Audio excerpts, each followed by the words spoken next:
sejahtera semua. Nama saya Nurena Nakutin selaku moderator kita pada hari ini. Okey, hari ini saya bakal bersama dengan 5 ahli panel kita, iaitu ahli panel kita yang pertama adalah Nur Rahmah Nasirah binti Haribain. Ahli panel kita yang kedua adalah Nurul Hazirah binti Razi. Yang ketiga Siti Nur Ariah binti Surah. Yang keempat Nurul Hafizah binti Kamul, dan yang kelima Sakinah binti Salim. Okey, hari ini kami bakal membincangkan topik tentang upskilling dan reskilling, which one matter most. Okey, mari kita ikuti perbincangan kami. Mesti ramai yang di luar sana tidak mengetahui apakah itu upskilling atau reskilling. Okey, untuk menjawab setiap persoalan kita tentang upskilling dan reskilling, mari kita terus kepada ahli panel kita yang pertama, iaitu Nur Rahmah Nasirah.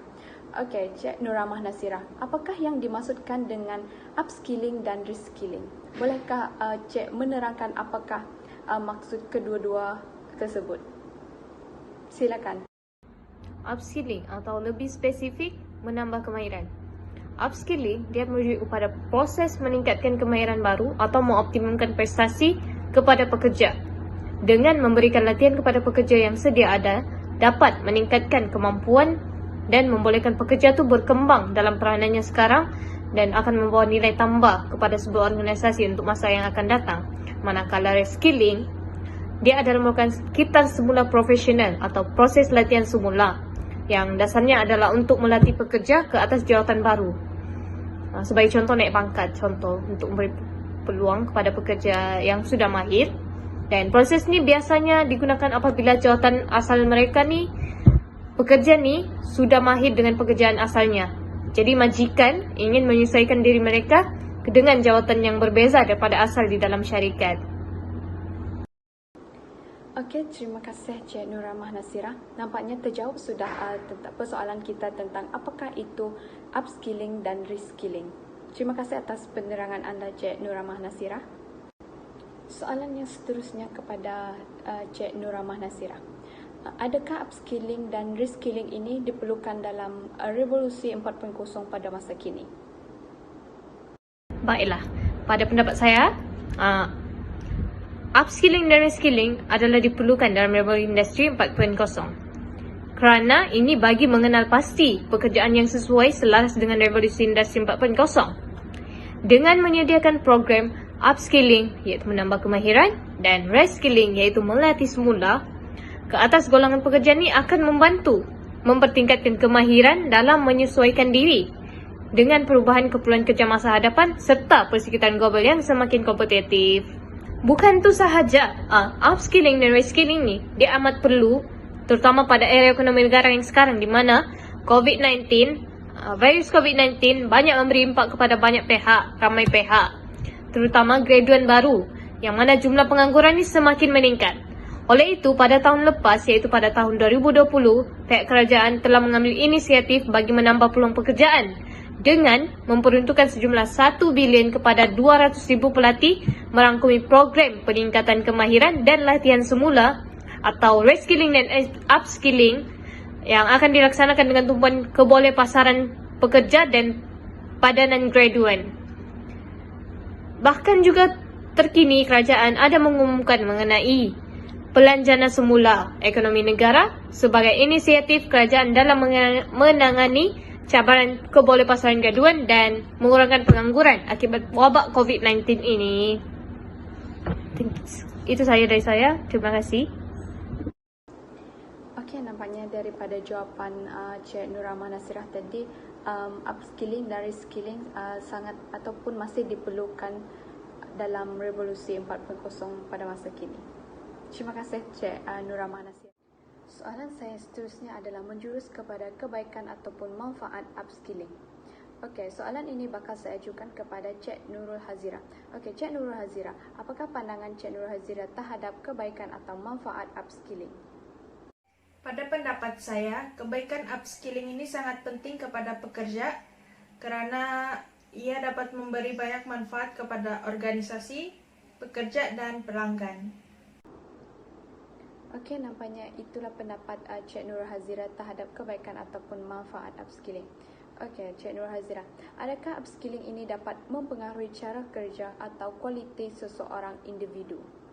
Ya, kerana ia dapat meningkatkan prestasi seseorang pekerja di mana hal ini merupakan perkara yang penting dalam sebuah organisasi bagi meningkatkan pencapaian dan matlamat dalam organisasi. Okey, menurut daripada pandangan Cik Nurul Hazira itu tadi, upskilling sememangnya dapat mempengaruhi cara kerja ataupun kualiti seseorang individu. Dan soalan saya seterusnya adalah, apakah faedah daripada peningkatan upskilling ini tadi? Peningkatan kemahiran dalam alam pekerjaan ini sangat penting, di mana ia mempunyai banyak faedah yang tertentu. Antaranya ialah faedah dalam meningkatkan prestasi pekerja. Peningkatan kemahiran ini tidak perlu dipertimbangkan lagi, karena peningkatan kemahiran pekerja membolehkan mereka melakukan pekerjaan di ruang mahir tanpa perlu mengupah pakar untuk melakukan atau mengerjakan, dan secara tidak langsung ia mengurangkan kadar pengeluaran kos dalam syarikat. Bukan itu saja, peningkatan kemahiran ini juga mengurangkan kadar kesalahan dan pekerja dapat menyelesaikan kerja dengan mudah, serta prestasi pekerja juga meningkat, bahkan mereka juga dapat meluangkan lebih banyak masa untuk mengembangkan ide dan strategi mereka. Oleh itu, peningkatan kemahiran bagi pekerja sangat penting untuk mereka meningkatkan produktiviti kerja mereka. Seterusnya, faedah dalam membentuk pasukan kerja yang yakin. Peningkatan kemahiran yang berlaku ini dapat membentuk pasukan kerja yang yakin, di mana pekerja yang yakin lebih cenderung untuk menyuarakan ide mereka dan mempunyai ide-ide yang menarik. Secara tidak langsung, ia juga akan menguntungkan pihak syarikat apabila mempunyai pekerja yang mempunyai keyakinan diri. Pekerja juga akan lebih mudah untuk menyesuaikan diri dengan suasana kerja yang baru. Oleh itu, membangunkan keyakinan diri sangat penting kepada pekerja yang kurang untuk memberikan ide dan sebagainya. Dan soalan saya yang terakhir untuk Cik Nurul Hazira, adakah upskilling lebih penting berbanding daripada reskilling? Ya, bagi saya, upskilling lebih penting karena ia mempunyai faedah yang tertentu. Itu saja dari saya, sekian, terima kasih. Terima kasih atas pandangan anda itu tadi, Cik Nurul Hazira. Upskilling dan reskilling ini sudah semestinya sesuatu yang berbeza. Okey, mari kita kenal pasti apakah perbezaan antara upskilling dan reskilling. Pertanyaan saya ini tentang perbezaan upskilling dan reskilling ini bakal saya ajukan kepada ahli panel kita yang bernama Cik Siti Nur Arya. Okey, Cik Siti Nur Arya, apakah perbezaan antara upskilling dan reskilling? Baiklah, terima kasih soalannya Cik Nuriana. Upskilling dan reskilling ini lebih ketara perbezaannya dari segi definisi. Upskilling merupakan satu proses belajar kemahiran baru atau mengajar pekerja kemahiran baru, namun kemahiran yang diajar tersebut tidak lari daripada landasan kerja yang dilakukan oleh pekerja. Ianya lebih kepada menjadikan seorang pekerja itu lebih profesional dalam bidang kerjanya. Bagi reskilling pula ialah proses belajar kemahiran baru atau melatih pekerja kemahiran baru, namun di bidang yang berbeza supaya pekerja dapat melakukan pekerjaan yang berbeza. Ianya juga menjadikan seorang pekerja itu multitasking. Kebiasaannya, reskilling ini terjadi kepada pekerja yang dipindahkan jawatannya ke jawatan baru dan jawatan tersebut memerlukan kemahiran lain daripada kerja yang sebelum ini. Terima kasih Cik Siti Nur Arya. Sekarang kita telah mengetahui tentang perbezaan antara upskilling dan reskilling ini.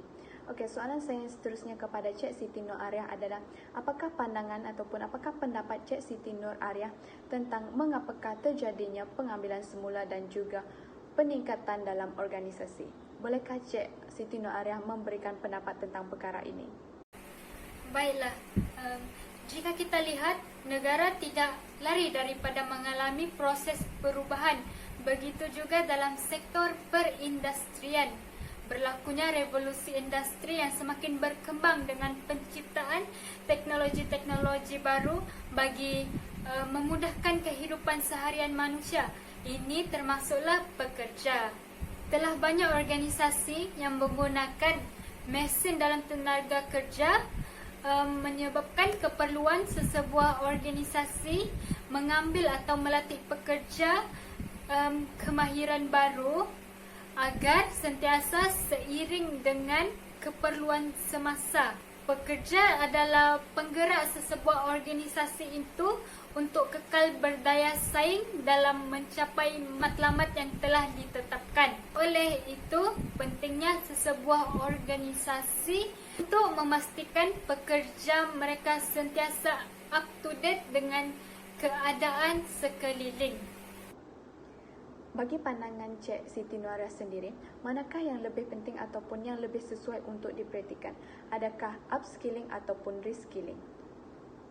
Pada pendapat saya lebih memilih proses upskilling kerana ianya memudahkan saya untuk meningkatkan lagi kemahiran yang sudah sedia ada dalam diri saya dan menjadikan saya seorang pekerja yang lebih profesional dan berfokus hanya kepada satu matlamat kerja yang ingin saya capai. Sekian, terima kasih. Soalan saya ini bakal saya ajukan kepada Cik Nurul Hafizah. Okey, Cik Nurul Hafizah, mengapakah upskilling dan reskilling ini penting untuk pekerja? Assalamualaikum, hari ini saya akan membahaskan mengenai mengapa reskilling dan upskilling itu penting untuk pekerja. Okey, apabila kita menyebut mengenai reskilling dan upskilling, sudah tentu ianya akan menyentuh mengenai kemahiran. Apabila kita menyentuh mengenai kemahiran, sudah pasti kita kena kaitkan dengan teknologi. Sekiranya kita mainkan teknologi, sudah pasti ia bersangkut paut dengan revolusi industri 4.0. Menurut McKinsey Global Institute, lebih daripada 300 juta pekerja perlu mengubah kemahiran mereka secara sepenuhnya pada tahun 2030. Hal ini kerana ia dipengaruhi oleh revolusi industri 4.0, teknologi digital seperti kecerdasan buatan dan alat otomasi dengan cepat mengubah cara kita bekerja, perkembangan produk dan berinteraksi dengan pelanggan. Alat otomasi pintar meningkatkan pekerjaan yang dilakukan di tempat kerja oleh pekerja.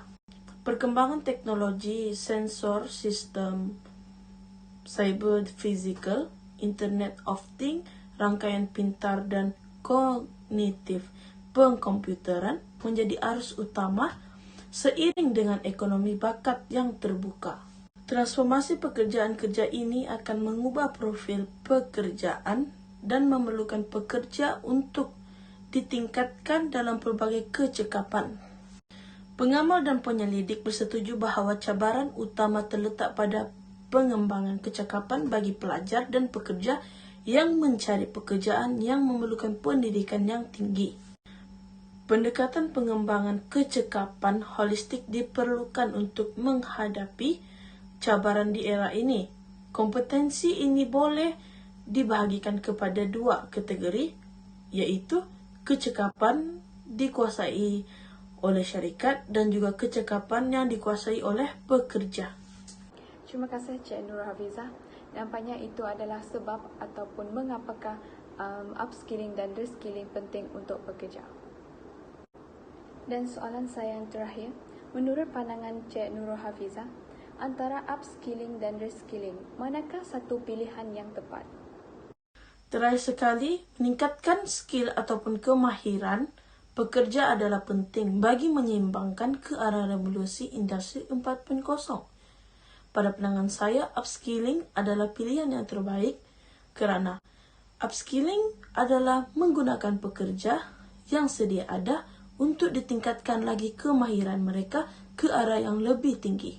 Bukan itu sahaja, dari segi pengekalan pekerja juga membantu dalam mengurangkan kos dan menjimatkan masa kerana syarikat hanya perlu fokus terhadap membantu pekerja untuk meningkatkan lagi kemahiran mereka kepada aras lebih tinggi dan canggih. Justru pengekalan pekerja lama juga memudahkan kita menilai pekerjaan mereka kerana sudah lama bekerja dan sekaligus memahami mereka. Lebih-lebih lagi mereka sebagai pekerja senior sudah pasti mampu menarik pelanggan di luar sana. Oleh sebab itu, syarikat perlu memainkan peranan penting dalam memastikan pengekalan pekerja perlu seimbang dengan peralihan teknologi dan mampu menghasilkan pekerja produktif dan juga berkualiti. Sekian, terima kasih. Terima kasih Cik Nurul Hafizah atas pandangan anda itu tadi. Sebentar tadi kita baru saja mendengar tentang manfaat ataupun kebaikan upskilling.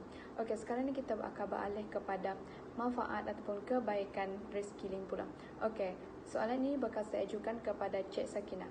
Okey, Cik Sakinah, apakah kebaikan ataupun manfaat reskilling ini? Faedah yang diperolehi daripada reskilling ini ialah mengurangkan kos pengambilan pekerja. Reskilling adalah pelaburan dalam bakat dalaman untuk memenuhi keperluan perniagaan. Ini mengurangkan proses pengambilan pekerja dengan ketara, kos dan tempoh penyesuaian yang berkaitan. Selain itu, mengekalkan bakat. Apabila pekerja percaya bahawa syarikat itu melabur untuk meningkatkan profil profesional mereka atau memberi mereka peluang baru, itu akan meningkatkan kesetiaan mereka. Ini menjadikan mereka tidak cenderung untuk menerima tawaran pekerjaan lain dan mereka cenderung untuk kekal dengan syarikat itu lebih lama. Meningkatkan imej jenama juga merupakan salah satu faedah dalam reskilling. Menawarkan latihan kaki tangan yang berterusan dapat meningkatkan reputasi syarikat dan imej jenama sebagai majikan. Syarikat ini akan lebih menarik bagi para profesional sektor ini dan akan lebih mudah untuk menarik bakat baru. Okey, itu adalah merupakan manfaat ataupun kebaikan daripada reskilling. Okey, Cik Sakinah, adakah reskilling ini berkesan dalam memantapkan budaya kerja dalam sesebuah organisasi? Pada pendapat saya, reskilling ini dapat membantu memantapkan budaya kerja di organisasi. Reskilling ini memberi pekerja kemahiran yang akan membolehkan mereka membangun atau mengembangkan potensi mereka sepenuhnya dan membuat sumbangan yang maksimum kepada organisasi di mana mereka bekerja. Bukan sahaja pada masa kini, tetapi juga pada masa akan datang. Dengan itu, dapatlah memantapkan dan meningkatkan lagi kualiti dan prestasi pekerja dalam melaksanakan tanggungjawab yang diamanahkan kepada mereka. Terima kasih Cik Sakinah atas pandangan anda itu tadi.